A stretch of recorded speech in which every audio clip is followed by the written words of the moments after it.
हम स्वाध्याय कर रहे थे वैदिक सिद्धांत रत्नावली प्रोफेसर सत्यपाल शास्त्री द्वारा रचित। हम धर्म के ऊपर चर्चा कर रहे हैं। हमने जाना कि सभी लोगों को मित्र की तरह देखो, किसी को शत्रु की तरह मन देखो। जैसा व्यवहार अपने लिए चाह रहे हो वैसा ही व्यवहार दूसरे के साथ भी करते चलो तो सब तुम्हारे मित्र बन जाएंगे। एक लड़का था छोटा सा, वो घर से निकला मन में विचार करके कि आज मैं भगवान के दर्शन करूंगा। बहुत सुना था भगवान के बारे में कि मंदिर में भगवान होते हैं, भगवान अच्छे होते हैं, ये सब चीज़ें। तो विचार करके चला गया कि आज मैं जा रहा हूँ और आज पक्का मैं भगवान को देख करके आऊँगा। और साथ में अपने साथ 4 रोटी भी लेकर के चला गया और सोचा भगवान मिलेगा तो उसके साथ बैठ करके रोटी खाऊंगा। तो चल दिया, घर से निकल गया, बहुत दूर चला गया और ढूंढते ढूंढते उसको कहीं पे भी भगवान दिखाई नहीं दिया। तो एक रास्ते पे एक उसको बुढ़िया माता दिखाई दी। बुढ़िया माँ के पास जा कर के देखा तो बुढ़िया माँ रो रही थी, दुखी थी बेचारी। पूछा कि क्या है माता जी, कुछ तकलीफ है, परेशानी है? तो वो कहती है तुम बच्चे हो, तुमको क्या मैं बताऊं। तो बच्चा कहता है कि मैं भगवान को ढूंढने के लिए निकला था घर से, भगवान तो मुझे कहीं मिला नहीं। एक काम करो, 4 रोटी बांध करके लेके आया हूँ मैं। एक काम करो, 2 रोटी तुम खा लो, 2 रोटी मैं खा लेते हैं। दोनों ने साथ मिलकर रोटी खाई और बच्चा अपने घर आ गया। ठीक है। और घर आकर के अपनी मम्मी को कहता है आज मैंने भगवान के साथ रोटी खाई। तो मम्मी कहती भगवान के साथ रोटी खाई कैसे? तो कहता है एक बुढ़िया माता मिली, ठीक है, मैंने पूछा क्या दुख का कारण है? तो बताया कि बेटे 2 दिन से मैं भूखी हूँ, खाना नहीं मिला मुझे खाने के लिए, तो मैं भगवान से प्रार्थना कर रही हूँ कि भगवान जब तक तुम आकर के मुझे खाना नहीं खिलाओगे तब तक मैं खाना नहीं खाऊंगी। और आज तुम भगवान के रूप में मेरे सामने आ गए, तुम ही मेरे भगवान हो। 2 दिन की भूखी हूँ, 2 रोटी तुमने खाने को दे दी मुझे, दोनों की भूख मिल गई। इस बच्चे को दादी माँ के अंदर भगवान मिल गया और बुढ़िया माँ को बच्चे के अंदर भगवान मिल गया। क्या समझ में आई इस कहानी से तुमको? यदि तुम्हारे मन में श्रद्धा है, विश्वास है, श्रद्धा है, विश्वास है, तो तुम्हारा श्रद्धा और विश्वास की रक्षा करना परमेश्वर का कार्य हो जाता है। परमेश्वर तुम्हारे श्रद्धा विश्वास की रक्षा करता है, ऐसे ऐसे चमत्कार की तरह कर देता है जीवन में चमत्कार। तैत्तिरीय उपनिषद क्या कहता है? सत्यम वर धर्मम चर स्वाध्यायन मा प्रमद आदय श्रद्धया देयम अश्रद्धया देयम श्रिया देयम हिरिया देयम भिया देयम संविदा देयम इत्यादय। एष आदेशः एष उपदेशः एषा वेदोपनिषद एतद अनुशासनम आदयः। पहले दीक्षांत समारोह होते थे ना, गुरुकुलों की दीक्षांत समारोह होते थे। जब बच्चे पढ़ लिख जाते थे तो सब बड़े बड़े लोगों को बुला करके उनका सम्मान कराया जाता था, उनको डिग्री बांटी जाती थी। आजकल की तरह ही पहले भी होता था। तो उस समय जो मुख्य आचार्य होता था बच्चों को एक उपदेश देता था, और उपदेश में पता क्या कहता था? योगी क्यों मुंह बना रहा है? उपदेश में कहता था सत्य बोलो, सदा सत्य बोलो, धर्म के रास्ते पे चलो, कभी भी स्वाध्याय को मन त्यागो। अर्थात आप कहीं पर भी हो, चाहे विद्यार्थी हो, चाहे किसी भी जीवन में हो, डेली कुछ ना कुछ स्वाध्याय करना, कुछ ना कुछ पढ़ना है जिससे अपनी आत्मा की उन्नति हो। ठीक है। और हमेशा दान करो। ठीक है। श्रद्धा से दान दे दो, श्रद्धा है तो कहीं दान दे दिया, और मन में अश्रद्धा है तो भी दान दे दो। ठीक है। जो जबरदस्ती से भी दे दो, सम्मान की इच्छा, यश की इच्छा से भी दे दो। हिरिया देयम, प्रिया देयम, भिया देयम, भय से दान देने की बात है तो भय से दे दो। यानी किसी न किसी प्रकार से दान करो, जो भी वस्तु आपके पास है। ठीक है। धन हो सकता है, अन्न हो सकता है, जल हो सकता है, भूमि हो सकती है, विद्या हो सकता है। ठीक है। और कुछ नहीं है तो सद्भावनाएं हो सकती हैं कि तुम्हारे पास कुछ नहीं है देने के लिए, लेकिन तुम भगवान से प्रार्थना तो कर सकते हो उसके बारे में कि भगवान उसको सदा सुखी रखे, मंगल कामनाएं, आशीर्वाद दे सकते हो। ठीक है। तो हमेशा देने की भावना होनी चाहिए। जब देने की भावना होगी तभी तो देवता बनोगे। देवता किससे देवता बने? देवो दानात, जब उन्होंने दान करना शुरू किया तब वो जाकर के देवता बने, नहीं तो आदमी थे पहले। तो तुमको भी यदि देवता बनना है तो क्या करना पड़ेगा? दान देना पड़ेगा। और यदि असुर बनना है तो क्या करो? संग्रह करो, सब चीज़ जमा करके अपने पास करते जाओ, किसी को कुछ मत बांटो, तो तुम ही सबसे बड़े राक्षस हो जाओगे इस धरती के, है कि नहीं? ये मानव जन्म ऐसा है बच्चों, 84 लाख योनियों को पार करने के बाद मिलता है। एक छोटी सी परीक्षा पार करने के बाद में तुम BA, MA, doctor, PhD, engineer कहलाते हो। लेकिन सोचो, जिसके लिए तुमने 84 लाख जन्म गुजारे, उसके बाद में ये मानव शरीर मिला है।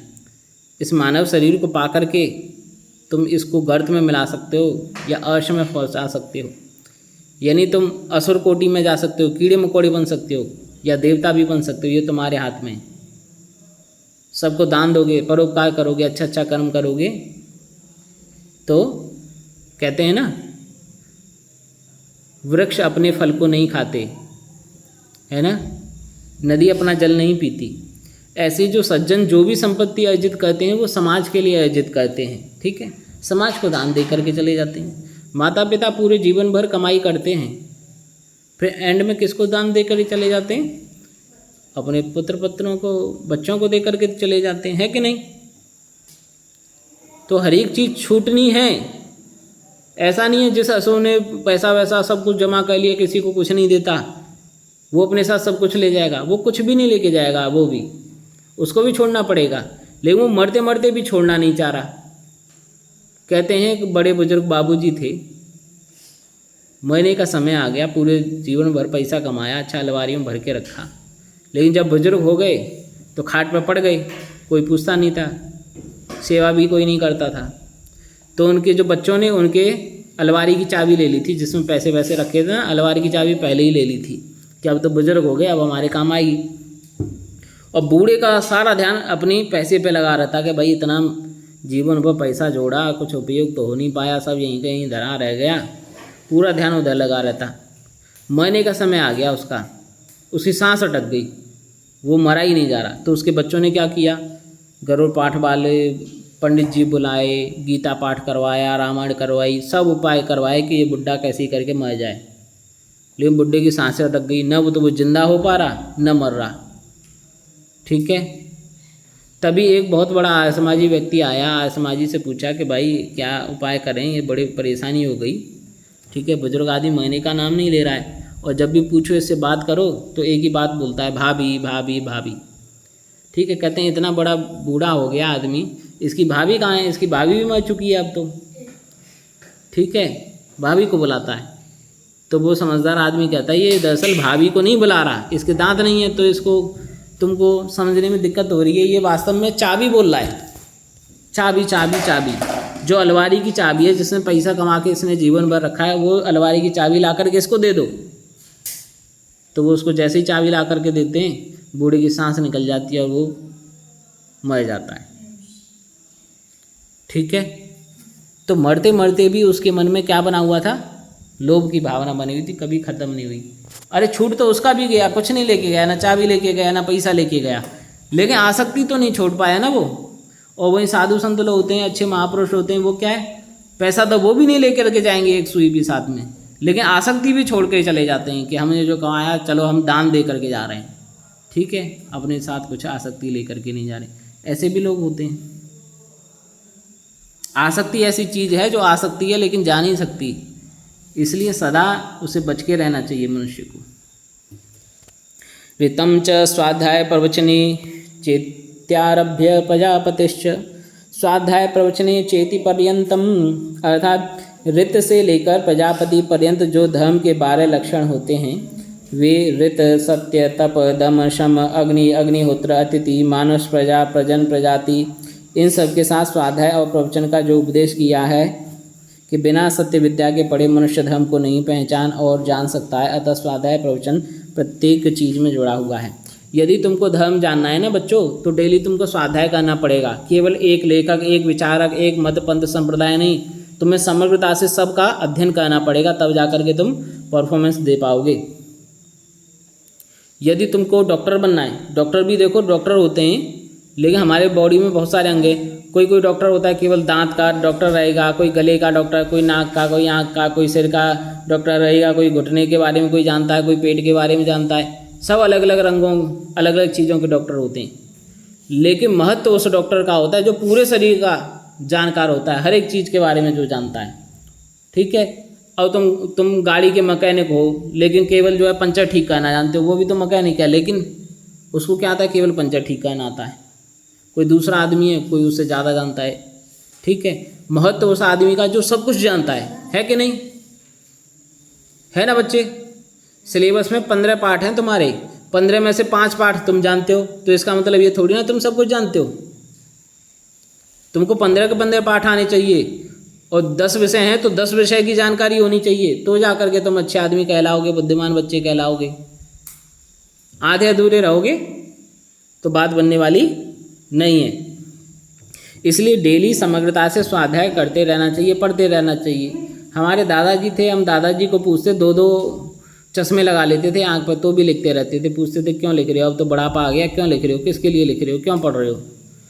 तो वो एक जवाब देते थे कि हम जो है अगले जन्म की तैयारी कर रहे हैं। ठीक है। और शास्त्रों में जो आज़ादी है, कभी भी स्वाध्याय नहीं छूटना चाहिए, इसलिए हम स्वाध्याय कभी भी छोड़ते नहीं हैं। सत्यमेव जयते नान्यतम यतो धर्मस्ततो जय। सत्य की हमेशा बच्चों जय होती है, और जहाँ सत्य होता है वहीं धर्म होता है, और जहाँ धर्म होता है वहीं विजय भी होती है। कहते हैं सत्य जो है प्रताड़ित हो सकता है, पराजित नहीं हो सकता। सत्य को परेशान किया जा सकता है, लेकिन पराजित नहीं किया जा सकता। जैसे अंधकार है, नहीं, सूर्य का प्रकाश है, सूर्य का प्रकाश सत्य है, उसको बादल थोड़ी देर के लिए जब बादल हो जाते हैं तो ढक सकते हैं, लेकिन सूर्य को तो नहीं मिटा सकते, प्रकाश को नहीं मिटा सकते, फिर से वापस प्रकाश निकल आता है कि नहीं? है कि नहीं? ऐसे ही बहुत से बीज होते हैं, पेड़ पौधे होते हैं, जो ऐसा लगता है सूखे के समय में कि वो गायब हो गए, अब धरती पे है ही नहीं, जैसे लेकिन पानी बरसता है वैसे ही उगाते हैं। बहुत से कीड़े मकोड़े तुमने देखे होंगे, पेड़ पौधे, अब तो बारिश का मौसम चल रहा है, कितने निकल आते हैं कि नहीं? नए नए कीड़े बन जाते हैं।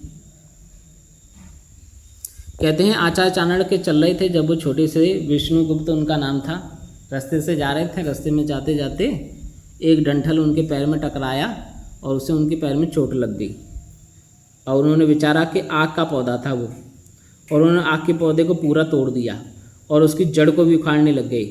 और लेकिन जड़ उखाड़े तो टूट गई, तो थोड़ी सी नीचे रह गई जड़, पूरी निकाल नहीं पा रहे थे खोद करके भी।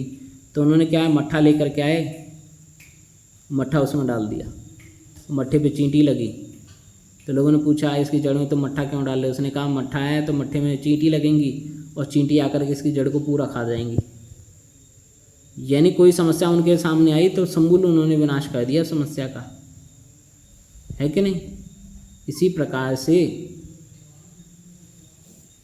यदि कोई दुष्ट चीज़ तुम्हारे जीवन में आती है, उसका समूल नाश इसी प्रकार से कर देना चाहिए।